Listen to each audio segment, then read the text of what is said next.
Welcome aboard. Oh, wow. Wow. I like that idea. Wow. Yeah.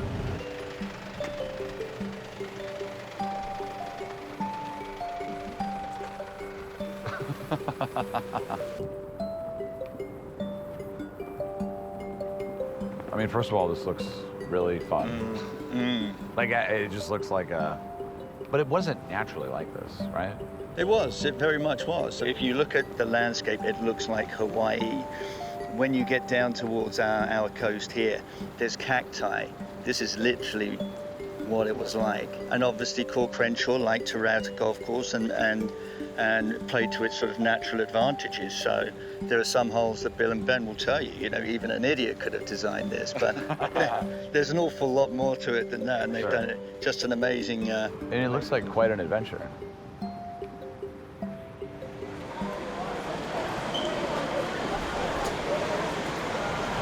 On behalf of Cabot St. Lucia, my name is Mikesh, and it's a pleasure to welcome you here. Thank you. It's good to be here. For this episode, we traveled to the island nation of St. Lucia. Located roughly 270 miles off the coast of Venezuela, St. Lucia is known by tourists for its sun-toasted beaches, all-inclusive resorts, and twin volcanic spires, the Pitons. None of these are why I'm here, however. I'm here because this small island just became a huge destination in the world of golf. Cabot St. Lucia just opened Point Hardy Golf Club, and it has already been named a top 100 in the world. We're gonna pick you up here, and you will be shuttled down to a small fishing village. Just because we've landed does not mean that we're at our destination, by a long shot. And then we're going to sail you up the western coast. of the Oh, island. wow, that sounds beautiful. There you go. From plane to car to boat, that's amazing. Miksha here talks us through the journey to the other side of the island, which will include multiple forms of transportation, making it better than most. So that's the Maria Island, and the one to the left is called the Maria Major. So This is amazing. protected. Yeah, it is a protected Oh, island. you can't go there. You can, but it has to be arranged. I see. Our driver Linus is taking us on a mini tour as we make our way through the first leg of our journey. And this area is considered the second tallest lighthouse in the world. Second tallest lighthouse in the world. Yes.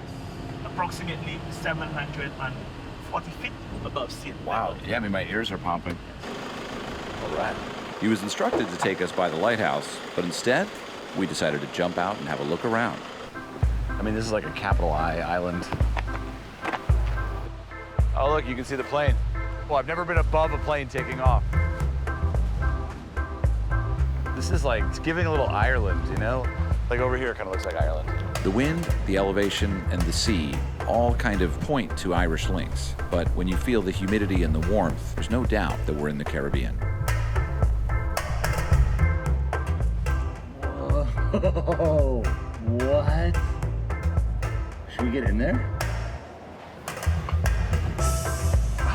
Let's see what we got in here.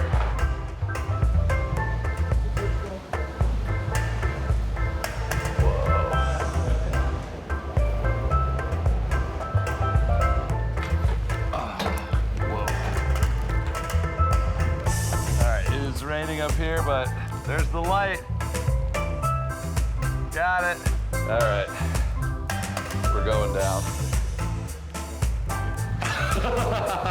Hey, what's up?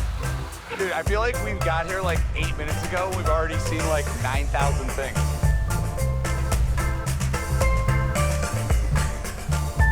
As the rain comes down, we're back in the van for the short trip to the small fishing village of La Barrie. This is where we meet the team responsible for Point Hardy Golf Club. So wait, you guys work at the golf course? Yeah, so I'm the COO there, and I work in the real estate sales. Edwin. Yeah, no, you guys look like you're on vacation. I'm 12. To say the vibe here is relaxed might be an understatement, because in this situation, you certainly wouldn't be able to tell that Andrew and Edwin are representative of one of the most prestigious golf courses in the world. This will be my first trip at any Cabot golf course, Right. which is sort of, I feel like I'm a little late to the party. Well, we're gonna fix it. And you're starting with a good one. In 2007, entrepreneur Ben Cowan-Dewar partnered with legendary course developer Mike Kaiser to create the Cabot brand, which has been developing and operating luxury, residential, resort, and golf destinations ever since. I don't know if golf ever really took root here, and I think so. Maybe there's some parallels between Sandhills and St. Lucia in that sense. Like, Yeah. You know, is this a preposterous destination for golf? You know, I don't know. I mean, I think what we've created. Yeah, I mean, I've since taken a plane, a car, and now we're on a boat. So it's pretty preposterous. Well, it's sort of preposterous, but I think when you see it, I think it's worth a trip. From what I've heard, it's worth the trip. And it is quite the trip. I'm certainly enjoying this James Bond approach to a golf course.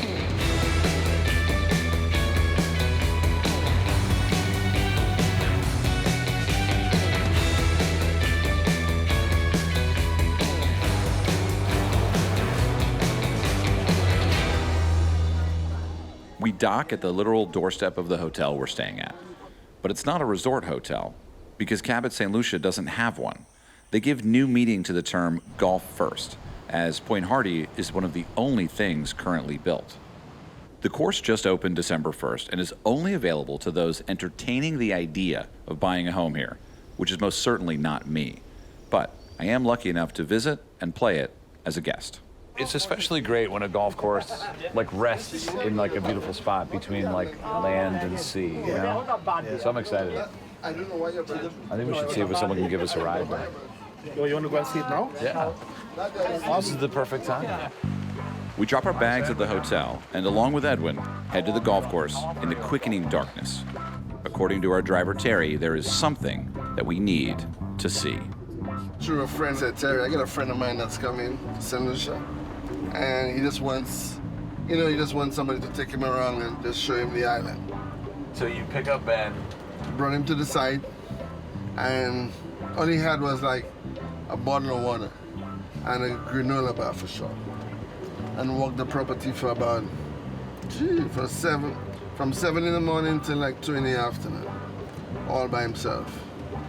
And it was just like, what is this guy looking for? Were you with him while he was walking around the golf course? No, to be honest, I was sleeping whilst he was walking the property. And when he said, like, Terry, I'm gonna build a golf course, but it's gonna be like real estate and stuff. I said, okay.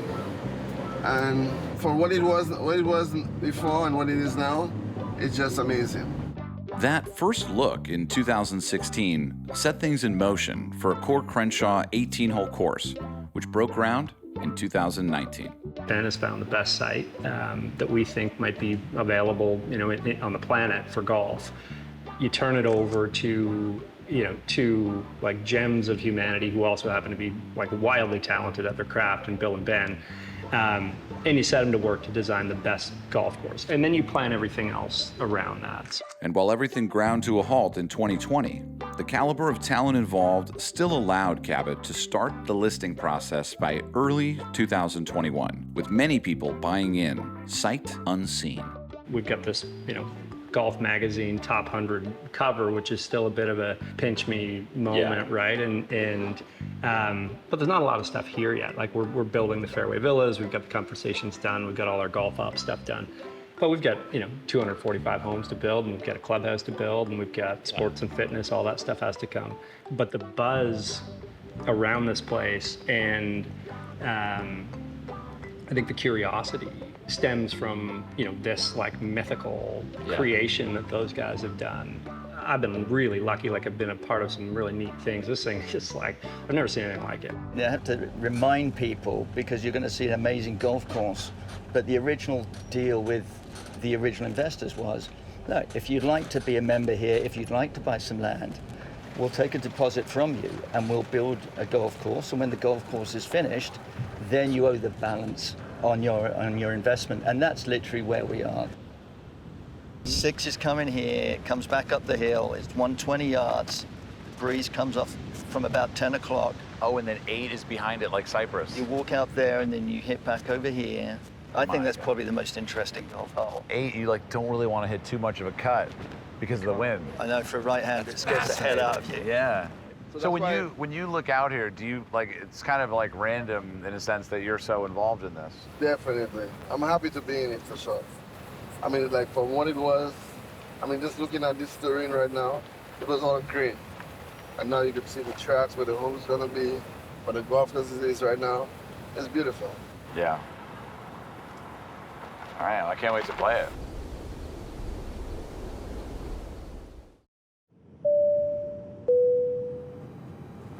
Hey, I want to take a quick second and thank United Airlines for allowing us to travel the world these last 8 years and make this show. It's truly been an adventure. So for your next adventure, consider booking your trip on the airline with more international destinations than any other on United.com. This coffee smells amazing. How good is a cup of coffee right in the morning on a beach? Well, I tell you, coffee anyway works for me, but I'll take it on a beach anytime. But During breakfast with Edwin, I learned that he was one of the earliest to buy into Cabot St. Lucia. And coming from a similar community in Hawaii, Ben thought he could be the perfect person to sell the real estate at Cabot. So I sold equities. I was retired for 12 years. I never thought I would do anything again. I didn't really think I had a skill set that would fit with what we're doing. Right. But in a way, some of it gave me a really good framework to come from. And a big part of that education was being a member of a club, knowing the experience that I had, knowing what... As a customer. As a customer. Right, as a member. What I liked about it, but more importantly, how I got there. And so we're talking to a lot of people who, number one, have not even been to an island. They're looking at changing life direction. Their kids might be at a certain age. They've got more freedom. Where can I go? Right. And so the first question's about what's St. Lucia like? I've never been there. So you're actually not necessarily selling a golf membership. You're selling a lifestyle, completely. Lifestyle. Turns out Edwin's skill set extends far beyond just selling St. Lucia.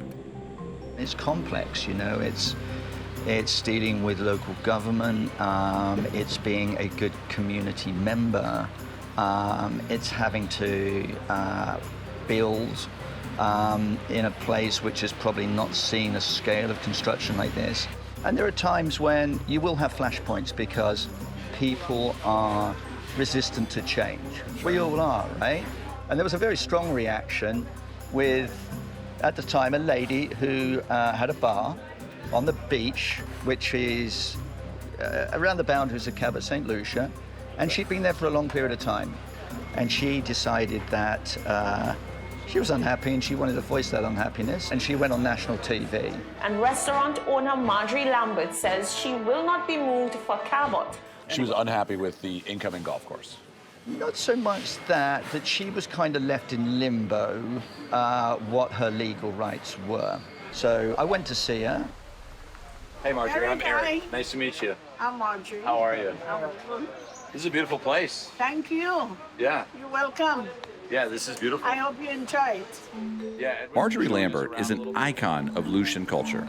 She's a straight-talking mother figure who considers everyone family and has been providing support to young and old alike for over 35 years. Most notable was her relationship with the late Amy Winehouse, who used to come and stay at the restaurant during her escapes to the island back in 2009. A day Amy came here.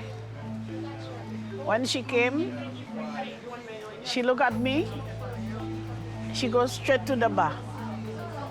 So when I see she goes straight to the bar, she take a bottle. I said, no. I didn't know Amy. I didn't know Amy Whitehouse. I said, do you eat already? She tell me, no, I don't want food. And I said, no. And I told her, if you want food, I'll give you food. And after you eat, you can drink. She tell me, can I call you Mama? I say, yes. But you have to listen to me, because she was so skinny. And from that time, she come in here every day. It's no wonder then that the community rallied behind Marjorie's cause and raised tensions. That is, until Edwin stepped in. When did you first meet Edwin? I met Edwin when government that was there before had wanted me to move. I said no. I standing up for my right. It didn't go great to start with because her son Vic made it very, very clear over a long period of time how upset he was to see his mum treated that way. And I listened to him and I agreed with him. Edwin, they heard my cry. They come to me. And when they came, Edwin was so nice. I said, I'd like to work with you and, have communication channels that we can try and find a win-win situation. And that was it. And then from that time, Edwin came our good friend. I think that's really important with a development like ours, that we have to understand the tensions and be flexible. So he drank an awful lot of spiced rum, and we tried to come up with some alternatives for Marjorie.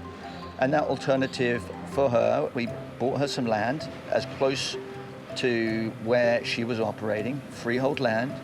So her livelihood now and the generations that will come will all be attached to that beach, Chasm Bar. We used an international architect to design her a really nice bar. And in the next 2 or 3 months, we'll have that bar built. Cabot. Yeah. Yes, they did a good job. They helped me. You could see like a larger corporation perhaps not being able to make like an exception to the rule or see a person for what 100%. problem they're having. And that's what I love about Ben Cowan-Dewar. He sees a big picture. He wants to do things the right way. Yeah. And I go down and drink with Marjorie just to make sure she's doing okay. A good friend of mine painted the one with me, Amy Whitehouse. And the other one is Edwin and me.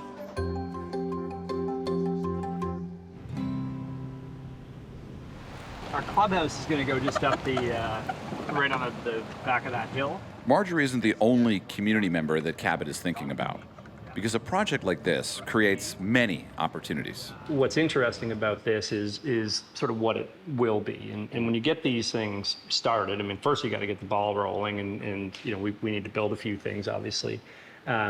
We might have 1,000 people. We might have 1,500 people working here, permanent, year-round roles. It's going to make an impact. And I think we have an obligation to make an impact here. And so this place, I don't think, although it's private, it's not just, well, let's keep everything within the gates. Like, you don't find your way here if you don't have a sense of exploration, right? So they're getting out. They want to go to Marjorie's on the beach. They want to go to the local restaurants. They want to get to know people. So bringing people in from all over the world to who are curious about it, who want to see it, can do a hell of a lot of good.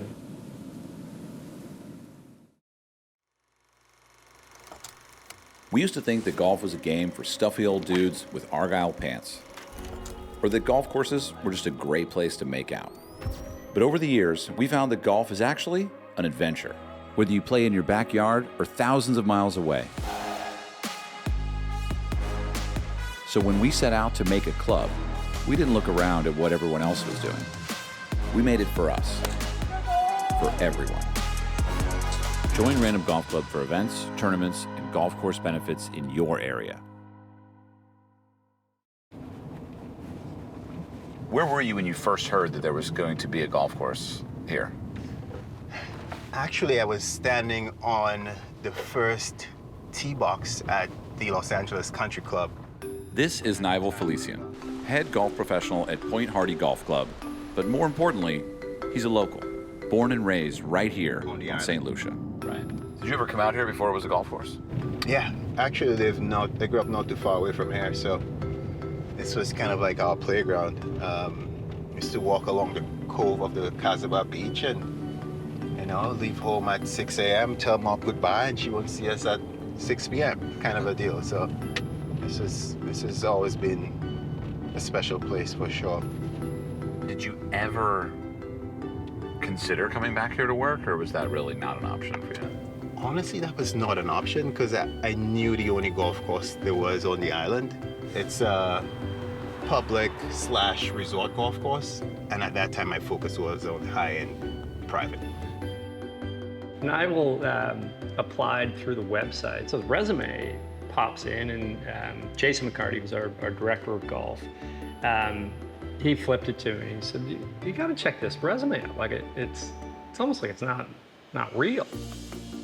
So where was your first job in golf? It was on the island? Yes, it was on the island. Small 9-holer Sandals Golf Club at La Tour. And what was that like for you? Like, did a lot of your friends like play golf on the island, or was it mostly just tourists? No, it was mainly tourists. Golf was not as big at that time. Most kids over here would play soccer and cricket. And so your dad's been working there for how long when he hires you? 20 plus years. We only had one little track here, that was Cap Estate. Where they have the golf course now, it was a little further back. Sandals took over in 1970-71. They started building the golf course, and the grand opening was in 1973. So I got the opportunity to work at the front desk when the grand opened at the hotel. I could have chosen any department I wanted to. But I look at myself and I say, you see, I just want to be in the golf business. I just want to be in there. He's really passionate about what he does, and that passion just oozes out of him. Work very hard, read different books, and just get into the game. And within 3 to 4 years, I became the head man out there. Like father, like son, Nivel's golf passion continued to blossom, and so did his career opportunities. Eventually, Nivel outgrew what the island could offer him, and so he moved to the U.S. After 6 years at different clubs, he landed an assistant pro job at one of the most exclusive golf courses in the world, the Los Angeles Country Club. So you see this pedigree from all these places that he's worked, and he's from here. I mean, it just, you can't really make it up. When do you first think, I can go home? Great question. After doing some research, looked at what was being built, looked at the company that's building it. It definitely sparked my interest. But at that time, for me, I'm at also a really great facility. We hosted the Walker Cup, and then you had the US Open on the horizon. So, it's interesting. And then we find out that his father, Mr. Andrew Felician, had been the superintendent at Sandals, La Toc, forever. I went on my retirement in 2019. I said I had enough. And one day when I said, listen now, try and give yourself a chance. Go out here and see what is happening here. So I made a call and I said, I'm interested in working here. So I sent my resume in and they called me in for an interview. And right away, I started the same week I started with them. I think if you're looking for a story, that's a story, right? I mean, it hit us right in the face. It was like, this is amazing. It's almost an impossible story, right? Your story. I mean, yes, it is. I mean, it's a full 360. I mean, it's... You're right where you started. Correct. I mean, it's unbelievable. When I heard that he got the job and he's coming down, joy in my heart. I was feeling so happy to see my son here, and we're working together one more time, same company. The subject of this issue is the top 100 golf courses of the world. Cabot St. Lucia got the front cover, beautiful image here. And here's the article, top 100 golf courses of the world. Again, we're looking at the similar image here of 16 green, 17 tee, 15 green, and then kind of the front nine and the closing hole. So this is the top 100 right here.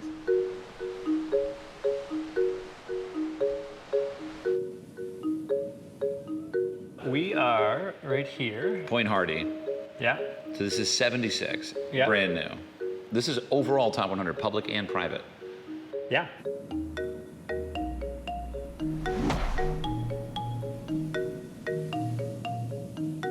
Pine Valley's #1. Cypress #2. Do you think you could ever eclipse Cypress?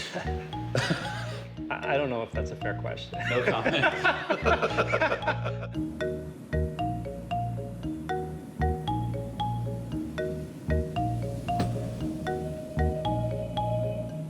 Just in case you're not too familiar with the top 100, we've got Augusta in here, which has somehow slipped down to 9. Riviera, La Hinch. You got Sand Hills, right? This is so interesting. When you look across this list, you see the history of golf, but you also see the history of Bill Coore and Ben Crenshaw, right? Like changing sort of this list single-handedly, right?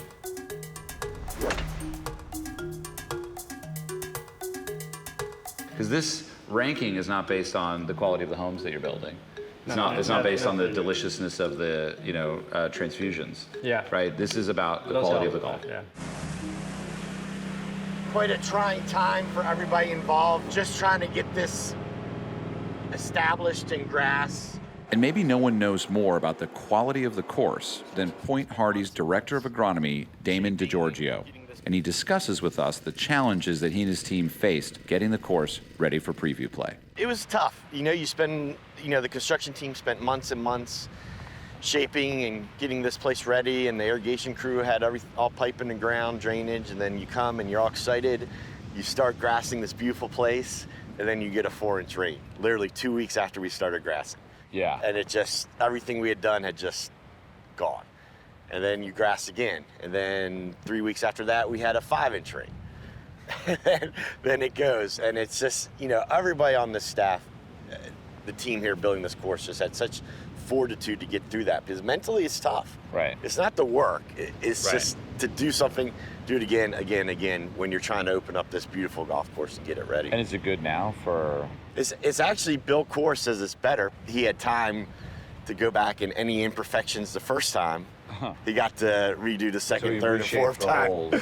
Yeah. It was like you got a new canvas. Exactly. Right. Did you ever weigh in on how maybe the design of the course could be, did you ever have conversations about that? I try not to. I try, they're the experts, right? Leave the turf grass to me. I mean, How can you tell, Bill Kors, Ben Crenshaw what to do? It's like they're such legends. And I was really trying to ask if you were crazy or not. No. I disagree. I think you might need to be a little crazy to imagine a course that has so many challenges. But maybe it's a good kind of crazy. As we're talking, literally, I'm looking over there and I see a little bit of a bare spot there. I see a drain over there. Spot? I don't know. Where? Right there on that. Oh, right there.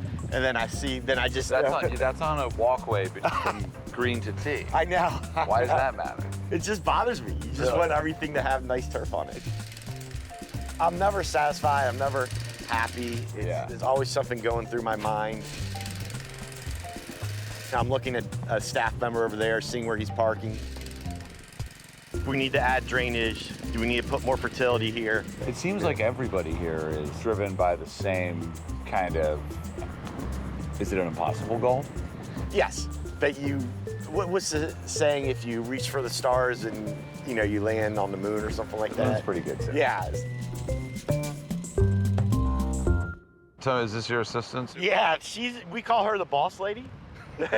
She's the boss lady. She's 16 and a half years old. Okay. So she doesn't run anymore, but she used to. Her name's Pinky. She's my buddy. She goes everywhere. She won't goes to all my meetings. Okay. Any meetings I go to, she's there. She'll sit on a chair next to me.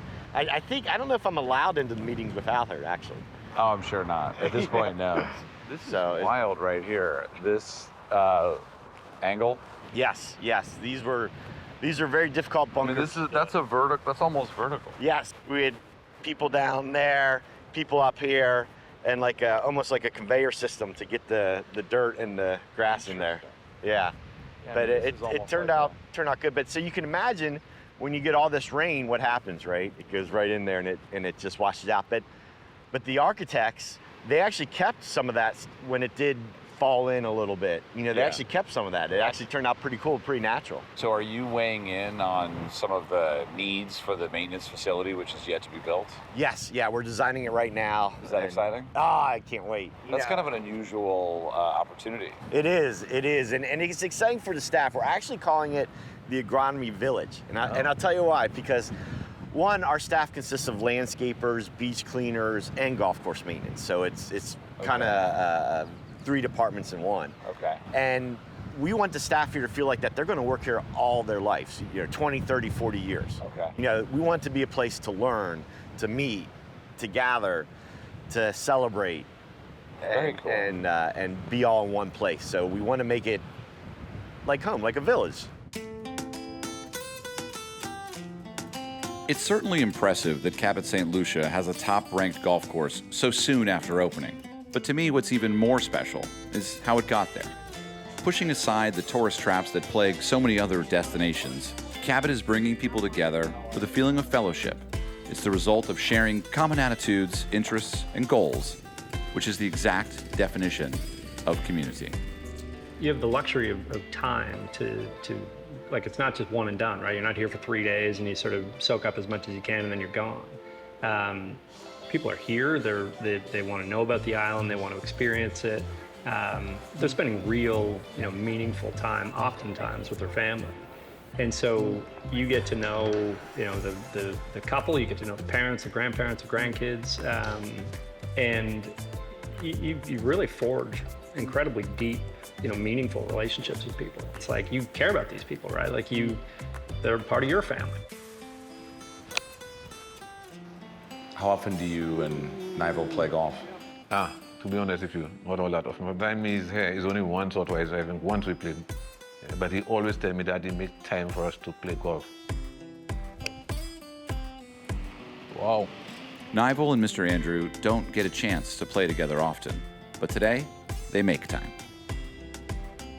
Good. Hit it. Hit it, man, hit it. Your line was good, but you didn't hit it enough, my brother. And on the back nine, the cameras fall away, and all their years of life together come full circle. Because while this golf course is brand new, these two are old friends. Mr. Andrew, when was the last time you gave Nival a lesson? Oh, boss, I need to have to give him one. A lesson in life or a lesson in golf? You know what the guy said? We're trying to go for the green, my boss. He's given up on who's going to win. I mean, I give him a significant amount of shots, and we know who the winner ends up being all the time. So it's all fun playing with him, yeah. I play in the new hole, boss. Good. I'll put the long one. I'll give you the short one. Yeah. Want me to attend the flag for you, boss? No, thank you. Okay, you're welcome, my friend. No, thank you. This will go in anyway.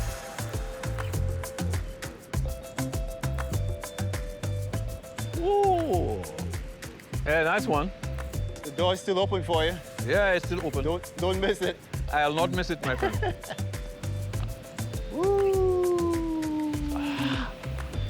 Should I give you that or should I have you work for it? Whatever you decide, boss. There you go. It was fun. Yes, playing with you. I think you might have one that's closest to the hole on that hole, so. Thank you. Don't go spend it all in one place. Thank you. Thank you, my boss. Thank you. Thank you. Thank you very, very, very much.